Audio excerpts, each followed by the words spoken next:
اور میں آپ کو وعدہ کرتا ہوں قوم کے سامنے، اگر میں جھوٹا ہوا میں قوم کے سامنے جا کے اپنے آپ کو گولی ماروں گا، نہیں تو عمران خان ہمت کرے، عمران خان باہر نکلو، آؤ میرے سامنے، کرو میرے سامنے مقابلہ۔ بات کرتے ہو تم نئے پاکستان کی، یہ جو بزدار تم نے یہاں لگایا تھا، کیا میں نے یہاں پہ تمہیں نہیں بتایا کہ بزدار یہاں کیا کر رہا ہے؟ یہاں 3-3 کروڑ روپے میں ڈی سی لگتے تھے، میں آپ کے پاس گیا ہوں جا کے، خان صاحب میں نے آپ کو بتائی ہیں یہ باتیں، یہاں پہ کمشنر لگانے کا الگ ریٹ ہے، ایس پی لگانے کا الگ ریٹ ہے، کوئی تبادلہ نہیں ہوتا جبکہ سی ایم سیکریٹریٹ میں پیسے نہ دیے جائیں۔ کیا آپ کو یہ ساری باتیں نہیں پتا؟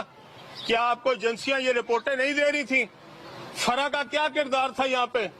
کہاں پیسے جاتے تھے؟ کیوں نہیں بتاتے قوم کو؟ کیوں دھوکہ دے رہے ہیں؟ کیا آپ کو یہ ساری باتیں نہیں پتا تھی؟ اور آپ ہمیں سمجھاتے ہیں نیا پاکستان۔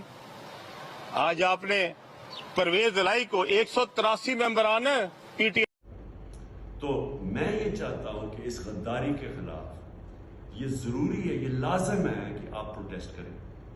میں آج انشاءاللہ عشاء کی نماز کے بعد میں بھی یہ ریڈ زون سے باہر ہمارا پورا پروٹیسٹ ہوگا۔ آج میں چاہتا ہوں ہر جگہ آپ کریں، اور اس لیے کریں کہ آپ کو لوگوں کو خوف ہو کہ ایک تو غداری کا کسی کی باہر کا حصہ نہ بنے، اور دوسرا خوف ہو کہ کوئی بھی ممبر پارلیمنٹ آگے سے اپنی ووٹ نہ بیچ سکے، اپنا ضمیر نہ بیچ سکے، اپنے ملک کی جمہوریت نہ بیچ سکے۔